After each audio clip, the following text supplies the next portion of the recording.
what you can really do is actually be quite a bossy woman then, like you can be quite strong, you can be lifting heavier weights then because you've got a more testosterone running through your body. If you're running away from a saber-toothed tiger, the last thing you're going to want to do is do a poo. So eventually when you ask so much from a gland, produce cortisol, eventually it goes, yeah, I'm all right, I'm done. The hormone menopausal doctors out there will go, no, you need HRT. I usually ask doctors and health professionals, give me a quick win. Right, and that's what medication's for, that's what pharmaceuticals are for. Pesticides and herbicides are there to kill the organism. So therefore, if we then eat the food, what is it doing to us? We don't know. Just do you look at the labels when you buy them? Yeah, I do. Yeah. Full of sugar. Right. So there you go. Sitting down and actually eating your meal carefully and slowly and considered. Oh, carefully and slowly. Annie, you're killing me here. Hi, I'm Hala, your host today. We'd love your support. A quick subscribe to this channel would mean a lot to us and help us grow. We may be small now, but with your support, we can achieve something amazing together. Thank you. Welcome to the Visionary podcast, where we discuss science, medicine, physical health, and mental well-being. Annie, one of the very first things that I've seen on your website is you talking about intuitive eating. What does that mean? Really, it means listening to your body. It really means we've lost a connection with intuitive eating, I think, just a general kind of sort of statement. We don't listen to our hunger signals. We don't listen to our fullness signals. So we enable ourselves to sort of, choose foods from a fridge 24/7. If we think about the ancestral time where we didn't have a fridge full of lovely food and we didn't have, 7-Eleven down the road or what have you, we would feel hunger, we would hunt, we would go eat, we would catch, go eat, and then we would wait for the next time to hunt. And that would enable us to rest and digest, for our bodies to do what they basically are function to do, which is to cleanse and detox, and then go again in terms of eating. But the thing is with us now is that there are so many reasons why we don't intuitively eat. We have what's called food noise, which is in our minds, and we're just constantly thinking about what's the next meal, what's the next thing that we can eat, and that can be quite noisy for some people. And then we are bored and we just eat because we're bored, or we're super stressed and we eat because we're stressed. We think we're in a super rush, so we just will eat without kind of mindfulness and not sitting down. We have something called the vagus nerve that is connected from the brain to the gut, and it's our gut-brain axis. It's what we call the gut-brain axis. And that vagus nerve wants to be in rest and digest, and it sends signals to our gut. Oh, I'm hungry. I need to eat. And then you'll get what's called a hormone that will tell us that we're hungry, which is ghrelin, and that will then send a signal back up to our brain going, okay, go eat. So then you go choose to eat, you eat, and then eventually you'll get another hormone that will be sent to our gut called leptin, and that will tell us we're full, and we'll get these connections through the vagus nerve. The thing about intuitive eating is that we just don't really give ourselves a chance to actually rest and digest, and therefore get these signals to work properly, so they become dysfunctional. So you're telling me that I should never eat unless I'm hungry? I would say that what you need to think about is definitely listening to your hunger cues. I think that some people will eat once a day. They won't necessarily get any hunger cues. But if that meal, it contains the right level of macronutrients, then maybe what they're able to do is to balance their hunger cues. And what I mean by hunger cues is, let's say, the blood sugar balance. When we maybe skip and we haven't eaten a decent meal, or we're sort of haven't broken our fast yet with a proper meal, we will get a sugar drop. And rather than intuitively eat and go, okay, let's be proactive, what do I really want to eat? We tend to be quite reactive in the way that we choose to eat, and we will grab something quick that is going to give us a lot of quick releasing energy. Yeah. Could be a digestive biscuit, could be a croissant. And that will start the day with a real roller coaster of ups and downs in terms of cravings, slumps, energy losses, spikes where we get a lot of energy, and we'll just sort of go on this roller coaster, and we kind of lose our ability to have our intuitive cues because we're just on this roller coaster that's being fed by quick releasing energy rather than what do I actually need? Yeah. What do I need? So it's about slowing it down. If you want to become an intuitive eater, it's about actually saying, am I hungry when I wake up in the morning? Some people aren't. Some people aren't because they've had a really big meal the night before. Some people aren't because their stomach acid is a little bit low, and that will, promote hunger, stomach acid. But if they choose to eat a small meal just that is balanced with macronutrients like fats and protein, then they will enable their blood sugar to be more balanced throughout the day, so they don't then eventually get a crash and then have to, reactively eat and bounce back up again. So it's really about connecting with the brain and the gut, and the intuition of the person. It's very independent. I think eating 3 meals a day, it is definitely a social construct. It's a social system. We share meals with family, with friends. We're together. I'm told to eat 3 meals a day. Yes, as you've rightly said, I consume 1 meal a day, and I'm almost never hungry, actually.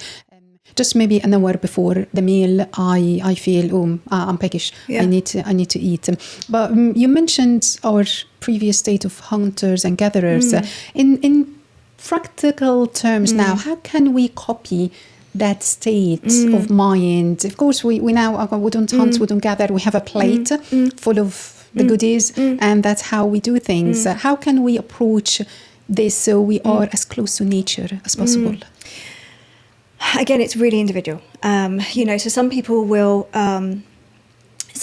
really like to connect to a fasting and intermittent fasting type lifestyle. There's a lot of benefits involved in intermittent fasting. I think the key really, often when I see a food diary and I see people skipping meals, I'll always question them, why are you skipping that meal? And some people will be proactively intermittently fasting. But what I always need to say to them, or what I need to see in their food diary is, are the rest of your foods within that day of eating balanced? Do they have the right level of macronutrients? Are you getting the right levels of energy? If it's not, then I know that they're not really connecting to that sort of type of focus where they want to be focused on a more hunter-gatherer type experience. It's really interesting with women, certainly women of reproductive age, and also perimenopausal and menopausal, that they can intermittently fast, but not always not for the whole month. So again, you need to be feeding your estrogen with the right level of types of foods and at the right time, and within that sort of 14-day cycle. Estrogen is really the first 14 days of a cycle, and then you need to be feeding your progesterone to help that progesterone peak up. And that's before my menstrual cycle. That's before. That's the last 14 days, so it's sort of 15 to 28 typically. But and those like more what we call hormone feasting kind of foods, so some more nourishing, more sort of carbohydrate heavy, I would say, rather than estrogen doesn't really like too much sugar, and doesn't mind too much cortisol. So doesn't mind cortisol. Doesn't mind too much cortisol. Progesterone doesn't like cortisol. Okay. So when we look at the axis of the hormone axis, we have oxytocin at the very top, which is like our happy kind of hormone that makes us feel good. It's what is released when we give birth to babies and that type of stuff. And then we have cortisol, and then underneath cortisol we have testosterone, estrogen, progesterone. But cortisol is king, so cortisol will always want to be in production, first, basically, rather than estrogen or it's progesterone. Like dominant. It's very dominant. It would take up the nutrients of the nutrition that you're eating. It will go to cortisol first before it goes to progesterone and to estrogen. Feed cortisol. Yeah, to produce, physically to produce it. Okay. So and that's why you find women who have infertility issues but are super stressed, trying to live their lives, brilliantly, trying to do everything in life, work, be a super mum, be a super wife, be a super woman. They struggle sometimes with fertility because progesterone is being stolen. The nutrients to produce progesterone are being stolen. By bad diet? By cortisol. By the reliance on cortisol. The need to have cortisol is king. So that's the link between cortisol, or let's say stress, and infertility. Potentially, yeah. There have been many studies to support this. So it's certainly what I believe. I've definitely had patients who are incredible businesswomen, working women, struggling to fall pregnant with their second child, and they're running around like crazy, and I'm like, right, okay, we need to feed your hormones, but also let's look at other ways to stretch to calm that nervous system down. Because the thing is, if you think about it again ancestrally, if you're running away from a saber-toothed tiger, the last thing you're going to want to do is do a poo, okay? So digest, be in a reproductive state. Ovulate. So ovulate, right? So all of those things are sort of secondary to the stress response. That's very smart of the body. So the body has biological priorities. 100%. If you're running to save your life from a lion or whatever, you're using the energy to survive, and reproduction might take a backseat. It definitely takes a backseat. Definitely takes a backseat. And again, it's why, if you're just about to go on stage to do a speech, some people will just empty their bowels. They'll go to the toilet, they'll have diarrhea, they'll have, they're just, because the body just doesn't want to deal with any digestion issues right now. It just wants to deal with the immediate stress response. And it's the way the body, the adrenal system, which is what's producing adrenaline and cortisol, that's the adrenal gland, that's there for a reason. It is there to save us. It's there to make sure that if we're crossing the road and a bus comes, we're going to pull back with an adrenal response, or if someone's going to try and attack us, we're going to run. Nothing else matters other than that survival. So it's there for a survival reason. But what happens is if you're trying to do other things that also require within that actual adrenal axis, so producing estrogen, producing progesterone, producing testosterone, I find a lot of my male patients, if I do like an adrenal test on them, they will have very low testosterone levels, and that's because they're starting to go through that sort of potential adrenal fatigue sort of stage, because they've been working in London and they're super stressed and they're dealing with everything, and so adrenal fatigue is stress on the adrenal gland. So it just, what happens is cortisol will eventually, like anything, because I know we're going to talk about insulin resistance later, even leptin resistance, you get cortisol resistance. So eventually when you ask so much from a gland, produce cortisol, eventually it goes, I'm all right, I'm done. Thank you very much, but no.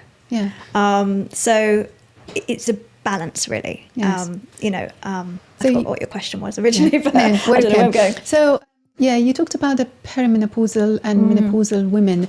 Should we, at that stage of life, view diet and nutrition differently than men? Yeah, definitely. 100%. I would talk to women who talk to me about the fact that they will make the same meal for their husband, and even so in the sense of eating window. So they'll wait for the husband to come home from work, and then they'll eat maybe at 7:30, maybe 8 o'clock. They maybe have a glass of wine with their husband, and then they're not thriving. They're struggling. And I always say to them, well, number one, I think the eating window is too late for you, because you're going to bed feeling, overburdened by food. You're not digesting as well, because your body is going through almost like the change for women to lose estrogen is quite dramatic.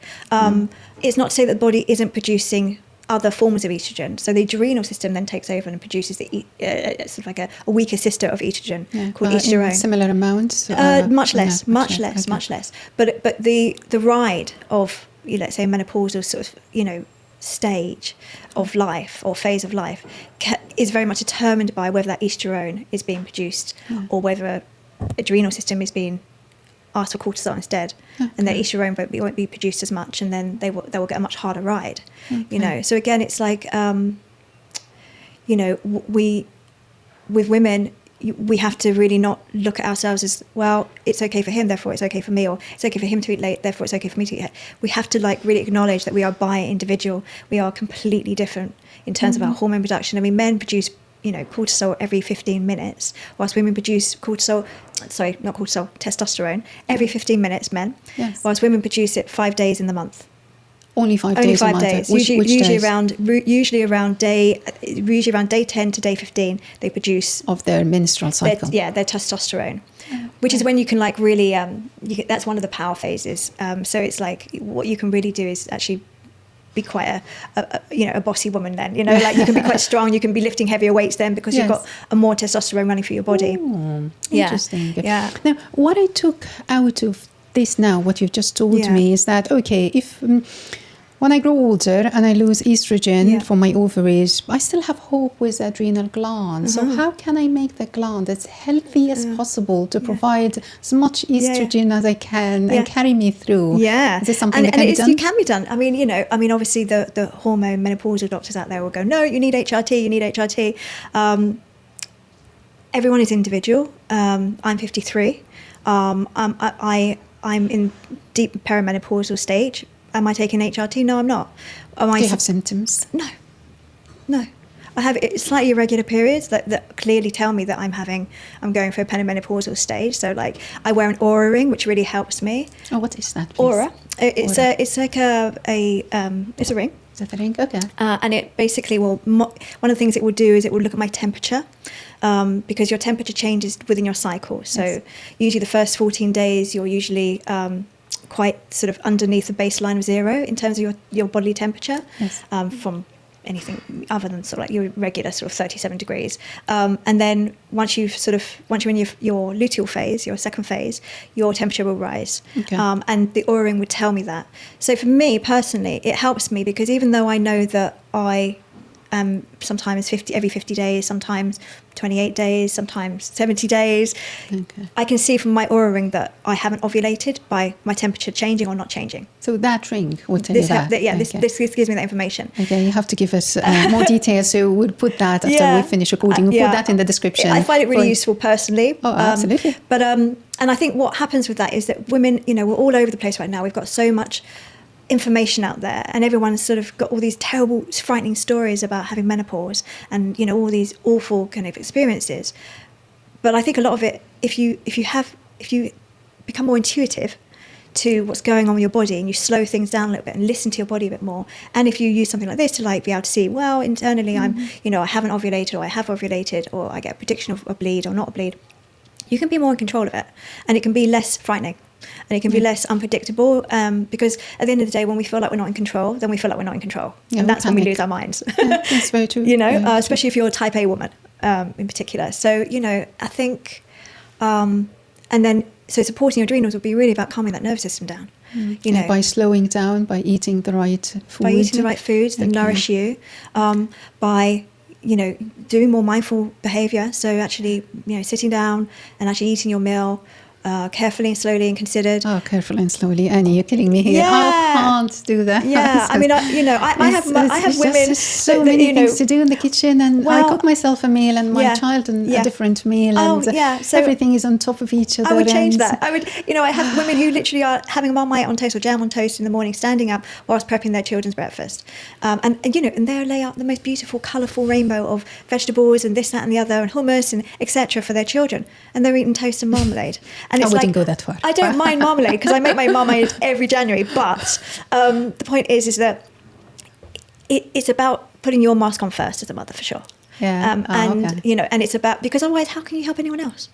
It's not about making life. yourself the most important person in the room, right? When it comes to your family, but it is about putting yourself at an equal level so that you can support your own health and then therefore support everybody else's health. Mental and physical. Because when it comes to being a parent, it's all mental and physical. Yes. So, I just think it is. You also set an example to your children. So you're setting an example to say, well, we eat one meal, we cook together. You might even get the children involved in cooking. I mean, that's a great thing to do, because that really helps with fussy eating. But it's about being involved, being knowing where your food's coming from. Growing it at home if you can. It's because we've lost all of that. We've lost so much connection to where the food is coming from, and other cultures won't have that. So in other countries in the world, I mean, we talk about the Mediterranean diet being the most healthiest diet in the world. Okay, why do we say that? We say that because firstly, they tend to have their largest meal at lunchtime, so that true. gives you time for that rest and digest. It's usually set across a longer period of time. It's not just, grabbing a Ginsters, and run pasty and then running, driving off and eating it on the go. It's about connection with other human beings and having, a cultural relationship with that food. It's probably about eating seasonally. Yeah. It's about growing your own to some degree. I mean, we look about the blue zones. Okay, so the blue zones are the places in the world where the people live the longest, the most healthiest. Yes. Okay, so a place like Okinawa. In Japan, in Korea, in Greece, they all eat slightly different diets, but they have similar values to the connection with food and health. And a lot of it is community. Yeah, and the idea of seasonal food. I mean, I love avocados as part of my keto diet. I love avocado. Surely it doesn't grow every single month of the year, but I can't leave it. No. I mean, it's there. I walk into a department store, a place, and everything, all variety of vegetables are there. So I grab what I fancy. I don't necessarily think of seasonal. But you stress strongly on the good diet, the good food. What's your definition of superfood? So superfood is something that I don't like to define, to be fair, because I feel that too much of a good thing is too much of a good thing. I remember a few years ago there was like the kale t-shirt, the kale sweatshirt that everybody was wearing, and let's just say if you ate too much kale, then you're gonna have issues with going to the toilet. I'm not gonna lie. Oh, really? Well, because it's got the cellulose wall still attached to it. Okay. So it's very binding, and it will bind a stool, but you don't want it to be too bound because otherwise you're going to get other issues. So I think everything in moderation is really how I see food. Because you could say avocado is a superfood because it's got all that incredible monounsaturated fatty acids. It's got the incredible vitamin E. It's got a lot of fiber. Some people avoid avocado because they think it's too calorific. But they forget that it's actually. I mean, actually, on Weight Watchers, they used to make it into like a really high point system, an avocado, and then they've changed their point system now. I believe that where it's a 0 point an avocado. 0 point. Yeah, but it used to be high. It used to be high because they look at it as in terms of calories rather than actually what's the actual macronutrient. It's definitely full of calories. It's basically fat. It's a great fat. Berries, so blueberries. They have antioxidants in them. We need antioxidants in our diet because of oxidative stress that happens naturally in our bodies, and we need to counter that by eating antioxidants. So those could be deemed as a superfood. Fiber generally, I think, is an important thing, but it's not just about the insoluble fiber like kale. It's more about the soluble fiber as well that softens the stool. Is that like chickpeas and lentils? Like inulin. Those sort of fibers that are binding and softening a stool, and then the cellulose part of what you would call the complex. Complex Carbs? Carbohydrates are really complex carbohydrates. So when we think about carbohydrates, carbohydrates tend to be demonized, especially on a keto diet if it's quite extreme. And I know you referred to the carnivore diet. At the end of the day, complex carbohydrates. We need that glucose, to be fair. We need that energy source, but we also need the fiber aspect to bind and also ultimately to support our microbiome. Yes. So what are examples of complex carbohydrates? Yeah, so sweet potatoes, maybe brown rice, but with the husk still attached. Do we find that in supermarkets? Brown with rice. The husk attached? Yeah, brown rice. Brown rice is with really the not the complete husk. So you can go like a more wild rice is actually more of a grain, not grain so much as what I'm looking for, a seed. Yes. Actually, is wild rice. Quite difficult to digest, actually, wild rice. Oh, okay. But I would go with squashes, even potatoes. So again, white potatoes. People are very anti white potatoes. Jersey rolls at the moment are seasonal. They are the most beautiful potatoes you can buy, and very simply prepared with like butter. Yes. And have a lot of potassium in them. As long as the skin is still intact, then you're going to get all the fiber aspect of it as well. It is a starch, but then you can also play around with the starch because you can make it resistant. So that's the other thing you can do with starches. Make it resistant. Yeah. How would I do that? So the starch itself, let's say within a potato. Yeah. When it's cooked and then cooled, it becomes what we call resistant starch. So what we're always thinking about when it comes to fibre is supporting our microbiome, because everybody thinks about bacteria, and we need to have we've got all these trillions of bacteria in our colon, in our large intestine, and we need to support them. We're going to take probiotics. People take Simprove, for example, is a very expensive probiotic option, but probiotics are the bacteria, and what they need to feed off of and thrive from and ferment is the fibre, and the fibre is the prebiotic. Ooh, so you need to have a fibrous diet in order for your probiotics to thrive. So the probiotic, I always confuse these two. The probiotics are, that's the live bacteria itself. And by consuming probiotics, I would increase the number of good bacteria in my gut. But the pre ones are the food for the live bacteria. Yeah, Okay, so you could be taking lots of probiotics, but if you're not eating a fibrous diet, you're not going to improve your microbiome. Okay, because you're a team together. 100%. You have to have the fibre to ferment in order to actually produce a third option, which is what you're really looking for. So the reason why we take all these probiotics and why we eat prebiotic fibre is so you can produce postbiotics.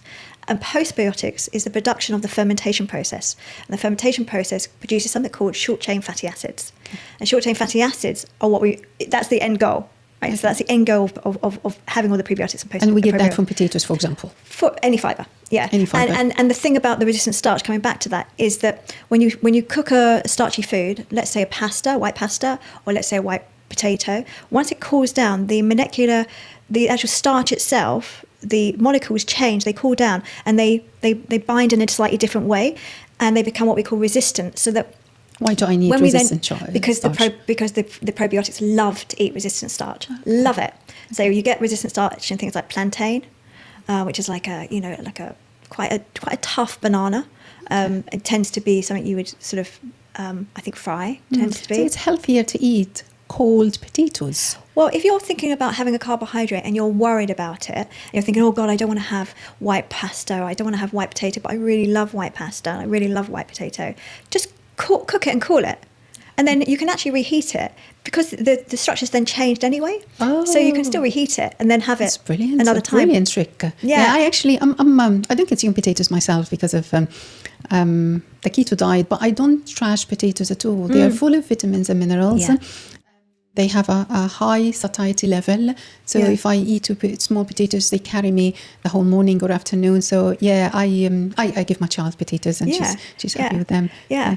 But coming way back to what we were talking about, preparing one meal is really quite important, I think, for the whole family. And I have always done that with my family.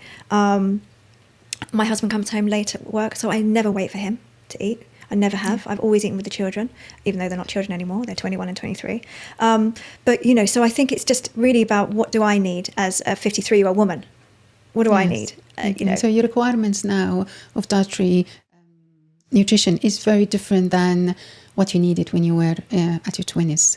Right? Yeah, I mean, I think I've always been pretty healthy in like my approach to food. I came from a family that was very woefully lacking in nutritious food. And I hated that as a child. And I got into the kitchen as soon as I could reach the counter, basically, and cook for myself. How did you know what's right and what's wrong? I read. There used to be you used to be able to buy a magazine and you'd get pull out recipes, and then you could save so many vouchers and then send off a folder, which is what I did. And then I got, and I still have those folders now full of these old recipes, and then I would go to the hardware store and I would treat myself to a new knife or a peeler, and then I'd go to the greengrocers, because you would go to the greengrocers and buy your vegetables then, and it would be seasonal generally. And I would cook. I would cook from a very young age, and I would cook for my father when I was with him. And I really never stopped cooking. But I am an intuitive cook. So I think I naturally know how to put foods together. I mean, I've got probably over 300 cookbooks at home.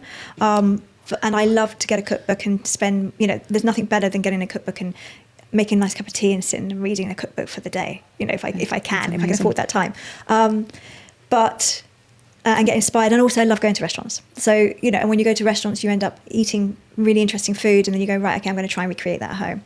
Are you being critical when you eat food at restaurants? Yeah, I can be. Internally. Yeah, I can be. But I research restaurants before I go to them. I'm probably, I don't have that spontaneity I tend to sort of know where I want to go as a destination and just go for it. I'm also not very adventurous with my food at all. Are you not? Because I'm very, very picky. Right. I'm even having it because I started eating exclusively organic like 6 or 7 months ago. And I'm having this feeling, if I go eat anywhere, I'm not eating organic. So yes, I know that. I know that feeling. It's not healthy or balanced feeling, because whenever I give my child anything that's not organic, it stays at the back of my head, and I know it's not healthy. No. And I shouldn't be thinking like that. No, I think you've got to remember. I mean, I agree. I mean, I love river food. Not that I am a part of. I'm not an ambassador for Riverford organic box, but I've been using them for absolutely years, and I grow my own vegetables. I'm lucky to have a big garden with a big vegetable patch, and I even go as far as to source my seedlings from organic sources, so that I know that the food from the seed is going to be organic, because that's important, because seeds can be genetically modified, and also seeds can have already glyphosate within them. We know what glyphosate is. Yes. But saying that, 80-20, and I say that to my patients all the time, 80-20, for the time that you're out and you have no control over where that food source has come from, you hope that they are going to be good restaurants where they are mindful with the husbandry of the meat that they're bringing in. Usually if it's a more high-end restaurant, they usually will put it on the menu and shout out loud to it. I love going to, say, the Pig Hotel. Which hotel, sorry? The Pig Hotels. Pig Hotel. Yeah, okay. So because they have a 25-mile radius menu only. Okay. And they have a big vegetable patch in every hotel that they run, and all that food is produced organically. And so you cannot get avocado on toast for breakfast when you stay at the Pig Hotel, ever. Because they never will bring in avocado. Yeah, it's just organic is so expensive. And 80 grams of strawberries is £3. I give my child the pack of strawberries, and I see the £3 disappear in 2 minutes. It's painful. So is it valid or necessary that we eat organic? Do you have certain food that we must eat organic? Yeah. Or just not bother with it, and good food is good food? I mean, I would say if you can't afford it, then good food is good food. If you're having a rainbow plate, then that's super important. But at the same time, we want to try to prevent as many toxic loads going into our body as we possibly can. And pesticides and herbicides are there to kill the organism. So therefore, if we then eat the food, what is it doing to us? We don't know. So if you can prevent it as best you can, then you prevent it as best you can. When you look at the ORAC table, which is the level of antioxidants, yes. There's a debate over it. It seems to be that, well, are there more antioxidants in organic food versus non-organic food? And the answer is maybe, maybe not, maybe. It's debatable. It's debatable. But what we think about is soil health. So, when it comes to organic food, biodynamic sort of farming activity is putting all that nutrient back into the soil and really feeding the soil, and therefore anything you grow from that soil surely would be more nutritious than a heavily tilled monoculture that most of these farms are producing our foods from. So I buy the foods from a Tuscan organic farm called La Viala. I love it. Tuscan from Italy. But they have a warehouse in London, so you can buy it online. It ships immediately, and I get their olive oil from them. But I also get, like they do, if I'm going to ever buy anything that is actually processed, I buy their pesto, and I'll buy their chocolate Nutella. Do they add sugar on pesto? No. Yeah. No, not at all. No, it's just beautiful basil, beautiful cheese that they've, that they've kind of produced organically. But what I love about their farming methods is it's all biodynamic and regenerative. So they'll literally they'll put the horns back into the soil from the animals and let those demineralize and break down into the soil, and then that will then be part of whatever they grow onto. Yeah. One of my earliest memories in life is my dad used to be an agronomist. He used to come back home with bags and bags of pesticides. Oh. Horrible chemicals. Yeah, I can imagine. I'm not sure how my mom allowed that, but she did. So this is one of my earliest smells, and I developed that sensitivity. I can smell pesticides when I open that bag of spinach in my face. But that didn't actually trigger me to start eating organic. It was a podcast, people talking about pesticides, and that brought back lots and lots of chemical memories. Yeah, I can imagine. So I decided I don't want to do that anymore. Yeah, no, fair enough. Fair enough. I mean, look, we talk about, because I look at the body holistically, and I look at, allostatic load is what I'm really sort of like focused on. Allostatic load is all the different, stresses of the body, and it can be the food that we eat, it can be the skin products that we put on our skin, it could be, the water that we drink, it could be the crappy email that we just read, it could be someone cutting us, cutting in on a motorway, all these different stresses. And so if you can knock off some of them, as many as you can, then We're winning. organic food versus non-organic food, that's an easy one for me personally because I can afford it. But, if it's about, having a rainbow that is non-organic as opposed to a beige meal, have the rainbow that's non-organic. Yeah, absolutely. So we talked a fair bit about what should we eat. What are the things, types of food that we should absolutely avoid? Then the rest will follow. Yeah, I mean, I think ultra-processed food is something that and when I say ultra-processed, I mean super processed. It's not a can of tuna No, or something, it's not a can right? of tuna. It's not even a yogurt. So yogurt will go through a process of, bacteria being introduced to the milk culture and will produce let's say a kefir or yogurt. So that's a process. But it's like how many processes need to be done to a food in order for us to basically... How do we tell? Well, I think if it's in a shiny packet and it's making lots of promises, let's say Special K. Okay, is a great example, especially for women. It will have that lovely sort of slim-looking woman in a red bikini on the front. I don't like that kind of marketing at all. I want to look at that. I want to be like that, etc.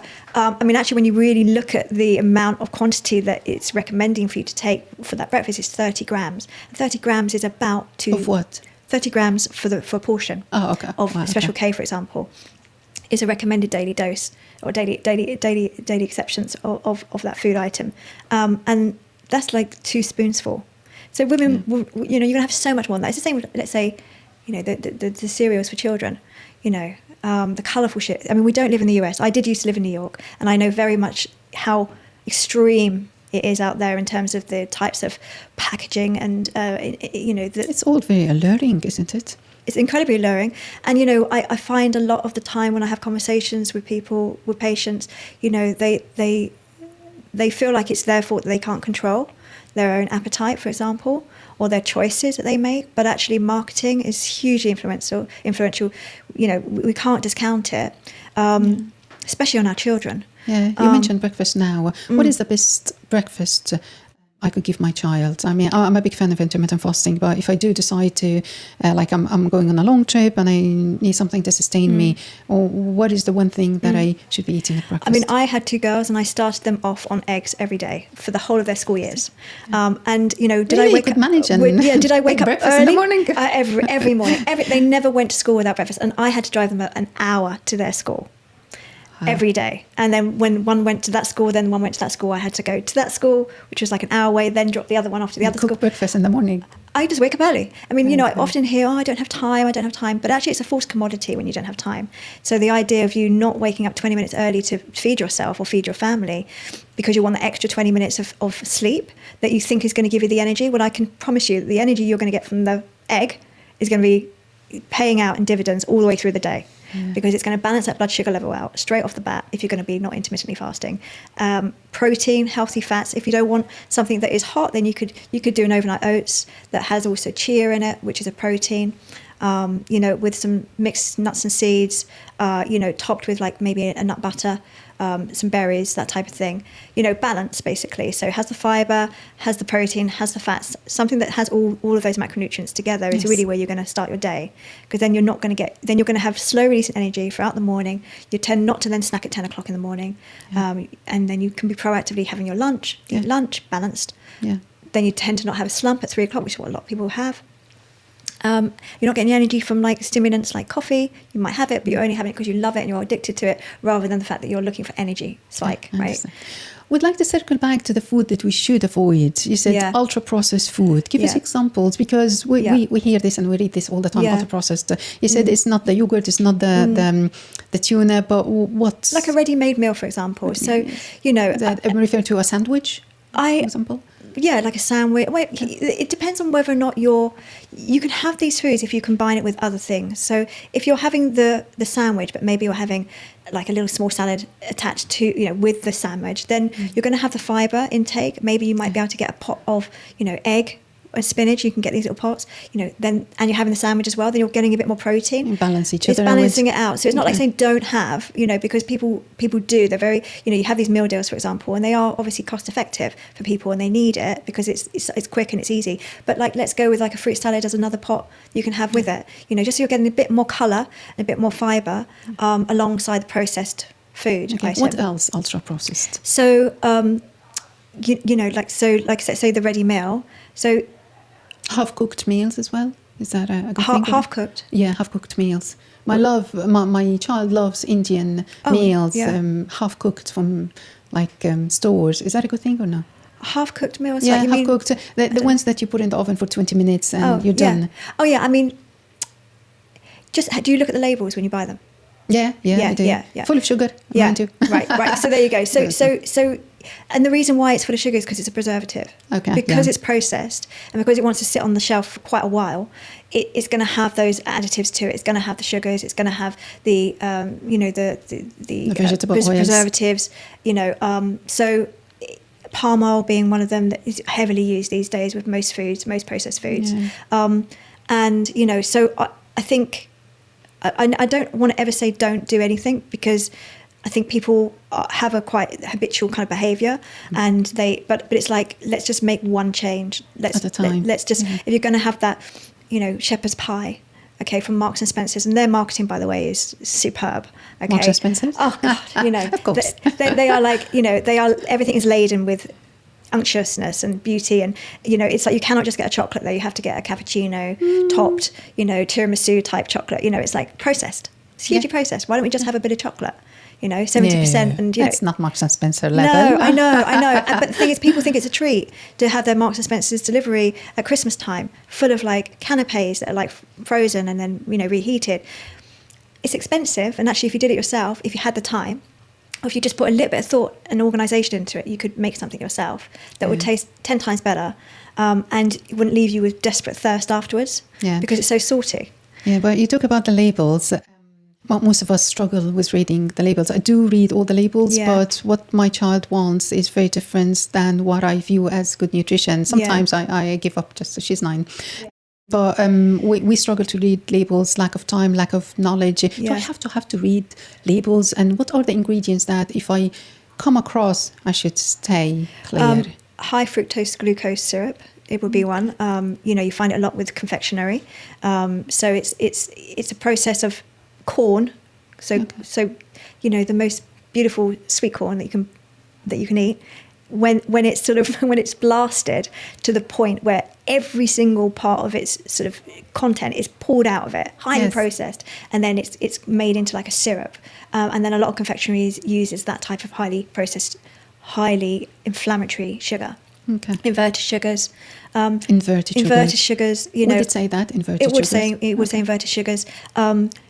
Are sort of really, when it comes to labels, if you've got foods that are within the first 3 or 5 within the label of listing is a lot of sugar or a lot of like palm oil, then it's something I personally think to avoid. But I also think with the patients, what I suggest to them is shop within the perimeter of a supermarket.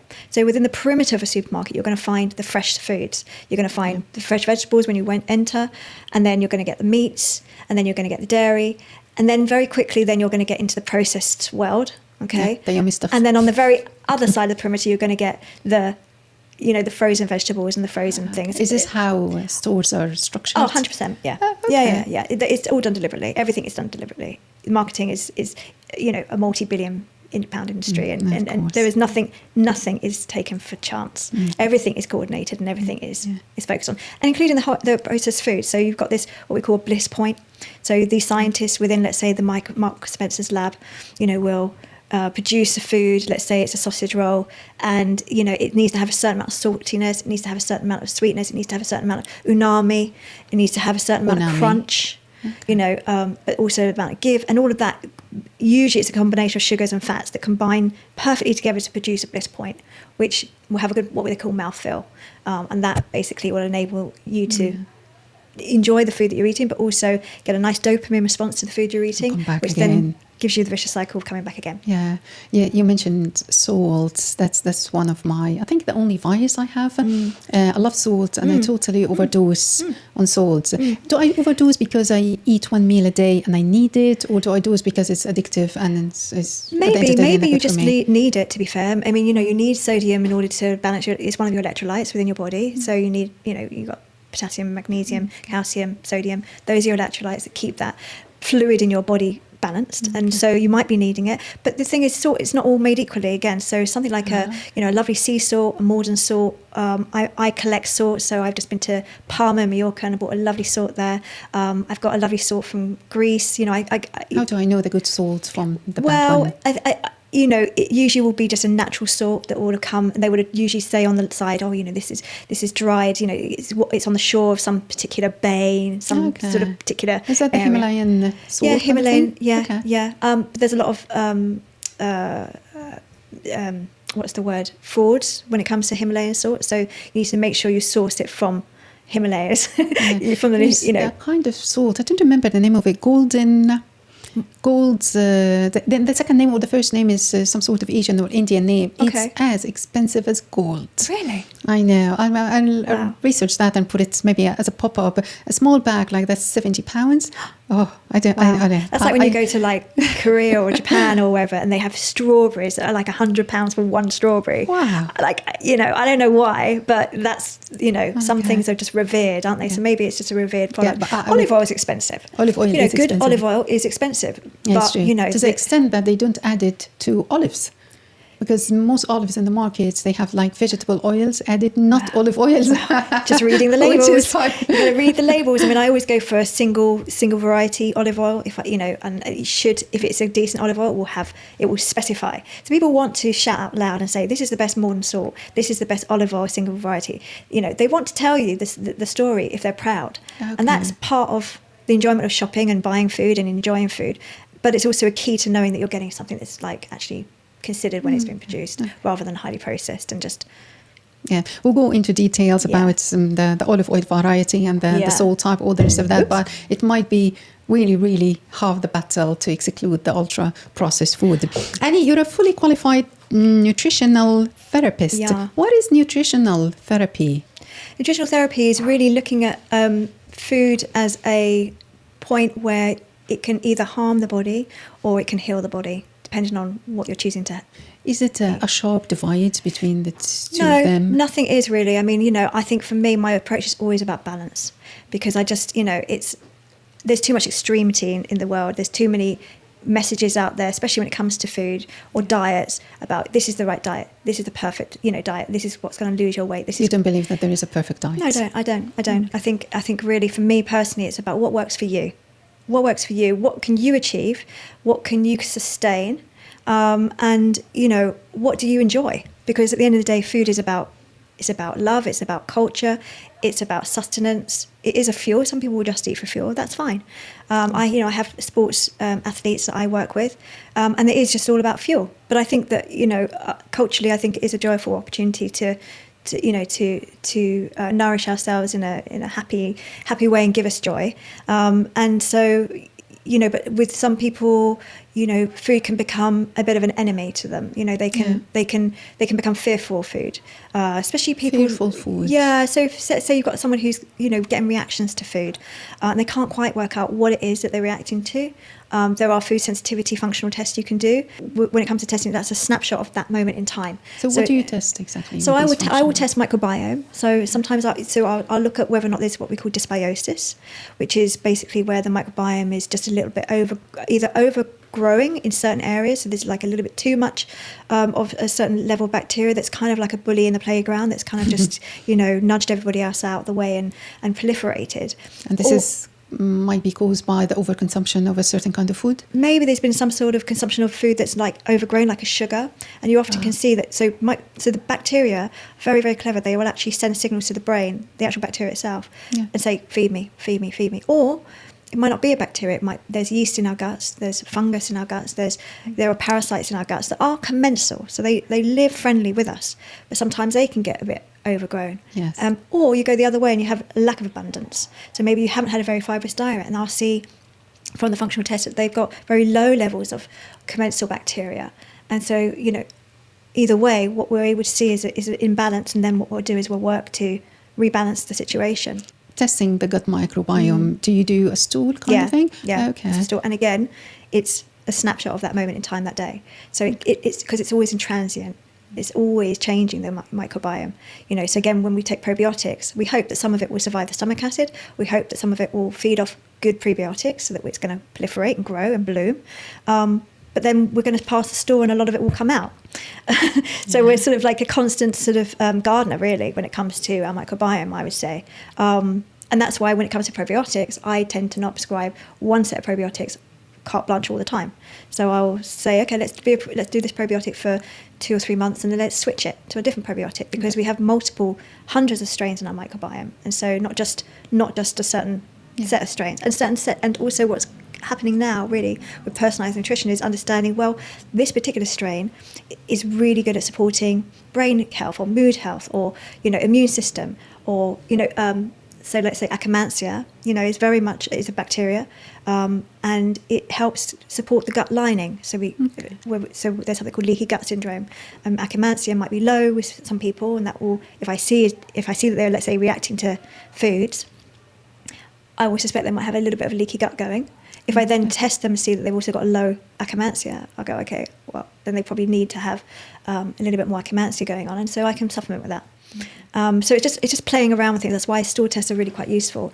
And they also look at inflammation as well. So they will rule in inflammatory bowel disease or rule out to some degree, because they test things like calprotectin, which is an inflammatory marker. This is not as simple as just testing vitamins and minerals, right? No. Are there any downsides to this process of functional testing, or maybe things people should know or emotionally prepare for before they dive into this deep investigation? Yeah, I won't test if I think that someone isn't emotionally happy to find out what's going on inside, because I think some people, don't want to know. I mean, included. Yeah, don't want to know, and that's fine. I haven't tested myself, right? Oh, really? No, I haven't ever tested myself when it comes to my microbiome, because functionally, I know what I feel is normal, and if I think something's out of balance, I'll just I'll modify something to help support it. I think there are so many scans and functional tests out there that in my mind, if you keep digging, then you're going to find something, right?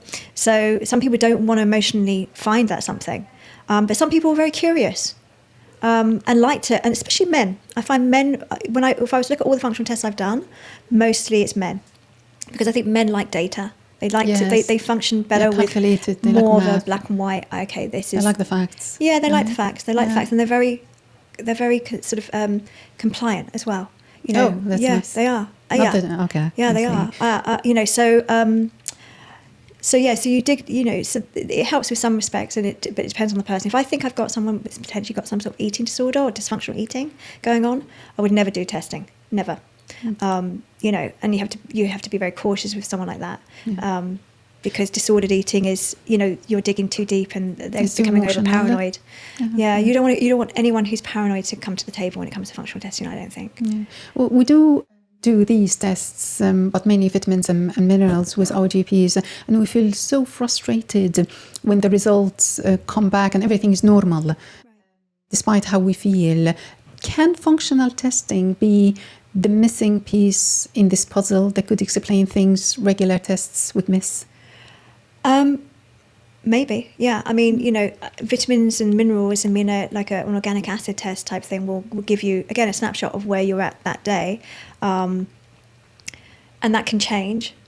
Whilst, a food sensitivity test or like a microbiome test will it unveils another world that perhaps you weren't aware of. I mean, the microbiome is something that, I think over the last, I qualified in 2017, even at 2014 when I was doing my diploma, we talked about the microbiome, but we weren't massively into it at the time. It was a subject, it was a module, but now it's huge. It's all over. It's all over. In the media, talking about gut health. Yeah, but you have to err on the side of caution with it all, because some people, let's say, will really struggle with a high fibre diet.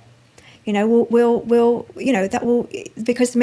a lot of fibres have high FODMAPs, and so some people will, find that difficult to digest. Okay. So FODMAPs are fermentable oligosaccharide, disaccharide, monosaccharide polyols, which are basically the sugars in vegetables and fruits.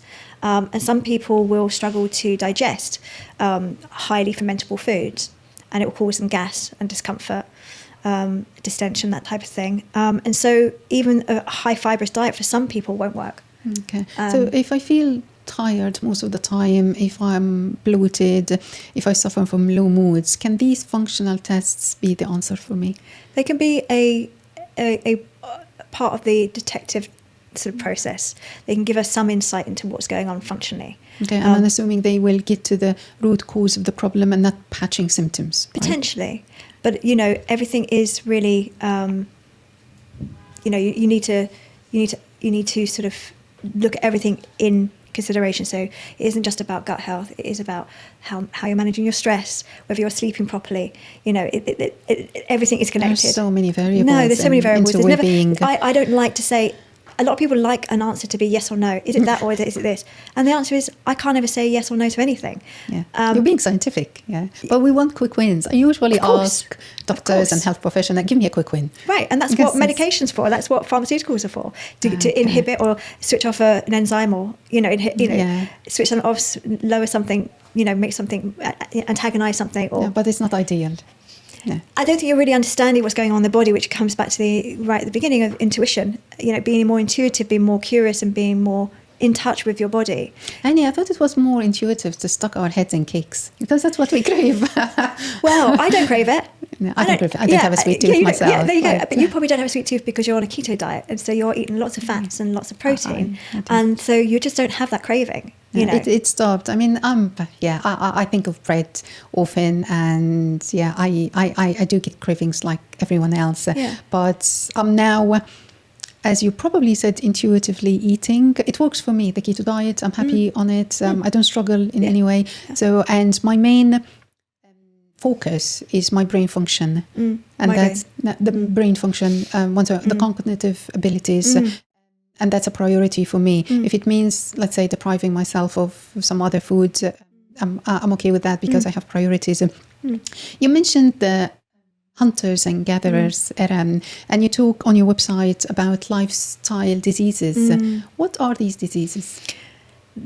They are the Western diseases, to be fair, Western society diseases. So, diabetes being, a big concern, a big issue.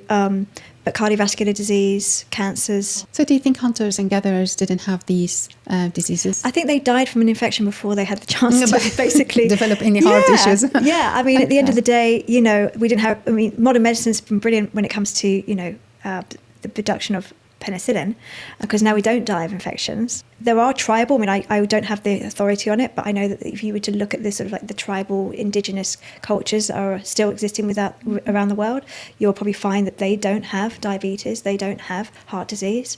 I can imagine. They eat from nature, they eat sparingly, they only eat when they are hungry. Because there isn't lots of food, there's nothing processed, they don't have Sainsbury's around the corner. So I totally get that. So these might be the reasons why lifestyle diseases are on the rise now. Yeah, I mean the food that is available to us 24/7, if it's highly processed and that's the food we're choosing, it's highly inflammatory. Just is. When you think about cookies and diabetes, sugar that's sticky on the outside is sugar that's sticky on the inside. What does that mean? Well, it means that sugar is still, if sugar is sticky outside, sugar, and it's going to stick to my gut. It's going to stick to your cells, to your blood, to your artery. It's going to stick to things. It's going to stick, and that's what causes the inflammation. So that's why insulin is so important, because insulin is a hormone that produced by the pancreas that comes up, and as soon as we eat something that's full of sort of glucose, or it releases glucose, and goes, okay, you can't be hanging around in this bloodstream, you're too damaging, we need to pull you out of the bloodstream and put you into maybe the liver or the muscles and store you for... Store glucose. It actually converts to glycogen, and that glycogen is then stored into the muscles, into the brain, into the into the liver, and saved for a rainy day. Although... So that's the main function of insulin. That's the main function of insulin. Yeah, it's like a lock and key type thing. So it helps the cells basically or pull that excess sugar or excess glucose out of the bloodstream and into the liver to protect the body. Because it's sticky, and it's very inflammatory, and it's damaging, and will also cause, if we have it too much in our system, we get a hyperglycemic response. So we get too much sugar. And that can cause, us to have a real issue with that. So what will happen when insulin helps store glucose in my body? So what are the consequences? What's going to happen to that glucose? Well, it will get stored. If it's if you're then going to feed again, then you're going to get that insulin response again. So that's why fasting is quite helpful sometimes, or resting digesting, because every time you feed, you're going to be asking for insulin to come back in and to play its role. So that's why if you keep feeding, you're going to get eventually a point where insulin goes, okay, like, guys, I'm done. Like, this is it. I'm not coming out to play anymore. And then you get resistance. Because the cells need to be sensitive to the response, and the cells become less sensitive. So that's where you get resistance. So you really want your cells to be sensitive, so that they can respond very quickly to the amount of glucose that's in your bloodstream, get insulin to come in and play its role, and then leave. And so I need to be sensitive by consuming less glucose. Potentially, okay. Because the body doesn't like more than like 5 grams of glucose hanging around. You know, it can use some of that as energy, but if it's like, so if you were to have, let's say Nutella, for example, 56 grams of sugar per 100 grams. Okay, so over 50% of a spoon of Nutella is sugar. Yeah. So let's say you have a spoon of Nutella, which is maybe about 10 to 15 grams worth, onto your toast. Half of that is going to be sugar. Over half of it is going to be sugar. That's kind of too much. That's kind of too much for the body. So some of it will be, all of it will be dealt with by insulin, assuming that insulin is you're sensitive to that sugar, and insulin is going to come in and deal with it. But over time, you're then going to, start to struggle, and that's why you get insulin resistance.